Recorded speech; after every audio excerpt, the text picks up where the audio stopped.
नमस्कार मंडळी. तर श्री खूप दिवस झालं म्हणत होता चला कुठेतरी बाहेर फिरायला जाऊ, कारण आम्ही जिथं राहतो ना तिथं गार्डनच नाही आहे, जेणेकरून की आठवड्यातून एकदा तरी मुलांना असं बाहेर गार्डनमध्ये न्यावं, तिथं खेळतील मुले, असं नाही आहेच आहे इथे. त्यामुळं ना मुलं खूप कंटाळतात घरामध्ये. काल त्यांना ऑफ असल्यामुळे ना मग म्हटलं श्री तर हट्टच करून बसला की नाही आज फिरायला जायचं म्हणून.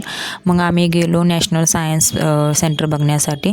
तिथं म्हटलं मुलांना इंटरेस्टिंग असं बघण्यासारखं असेल. मग तिथं एन्जॉय तर मुलांनी केला, पण आम्हालाच खूप कंटाळा आला होता, खूप बोर झालं होतं. कारण एकतर मुलं ना काहीच असं बघून देत नाही आहेत, इकडं पळ तिकडं पळ असं होतं. आणि दोघं जण असल्यामुळं ना दोघांच्याकडं एकानं लक्ष द्यावं लागतं, दुसऱ्याला एकानं लक्ष द्यावं लागतं. त्यामुळे आम्ही काय बघतोय किंवा आम्ही काय बघायला हे आम्हालाच कळत नाही. पण जाऊ दे म्हटलं, मुलं एन्जॉय करतात ना, मग ठीक आहे जाऊ दे म्हणून विषय सोडून देतो. कारण आपल्या आनंदापेक्षा आपल्या मुलांचा आनंद कशामध्ये आहे त्याचा विचार आपण करतो. अजून खूप बघण्यासारखं होतं, पण मी काही व्हिडिओ त्याचे नाही जास्त बनवले.